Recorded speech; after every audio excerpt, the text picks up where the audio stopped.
Hi, my name is Sheila Willis of Impact Tourism, the developer of the History Check mobile app.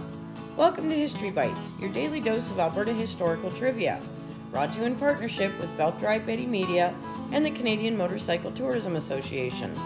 You can register to answer the questions for a shot to win prizes, or just take the quiz to satisfy your own brain power.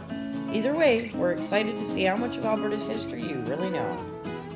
And yesterday's question was, in 1895, James Donaldson's vigilante punishment for bad behavior was being A. Shaved bald, B. Tarred and feathered, or C. Ran out of town. And the answer is B and C, tarred and feathered, and later ran out of town. This story begins in Lethbridge in 1895 and caused a public sensation, being the topic of newspaper columns across the country. James Donaldson's troubles may have started when he began sleeping with the wife of Charles Gillies. Gillies himself had his own set of troubles, other than his wife was cheating on him. He had been in charge of the Northwest Coal and Navigation Company stables, but alcoholism cost him his job. His income consisted of rent paid by a lodger, who was none other than James Donaldson, the man sleeping with his wife. The affair had been going on for years, and Gillies was aware of it, which led to frequent quarrels with his not-so-beloved. When he found Donaldson in bed with the wife, Donaldson threw him out of his own house. Gillies talked freely about his troubles, and soon the whole town knew of his treatment by Donaldson. In a time when marriage and morality reigned supreme, this caused quite the stir and the indignation that Donaldson would act in such a brazen manner. In general, the townfolk hated him. Around 3 weeks after the eviction, Gillies' marriage and money troubles drove him over the edge and he committed suicide.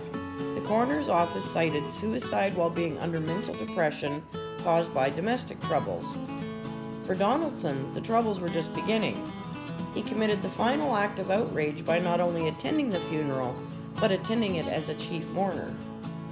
For the townspeople, this was the final insult, and retribution for his actions was on the agenda. Around midnight, on the night of the funeral, the door to Donaldson's house was smashed open and around 7 or 8 armed and masked gunmen rushed in, and Donaldson was pulled from his bed. They proceeded to strip him from the waist down and tar and feather those exposed regions of his body.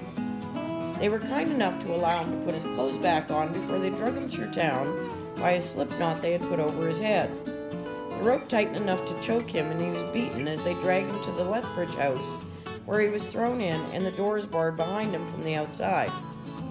Eventually the bartender managed to get the door open, and Donaldson went home even before the police were notified. Donaldson got the idea that he was not welcome in Lethbridge and left 3 days later. A noisy crowd sent him off, hooting and jeering as the train pulled away. This was a case of vigilante justice where, at least in the eye of the townspeople, justice was served. While there was a trial, the first ended in a hung jury, and the second ended in dismissal. And of course, the man they despised was no longer in the community. Tomorrow's question is, in 1913, at Moose Portage, a Mrs. Ashley was badly burned from is it A, hot water, B, a house fire, or C, a campfire? Come back tomorrow for the answer and the story that goes along with it. Then we'll load you up with the next day's question. Enjoy!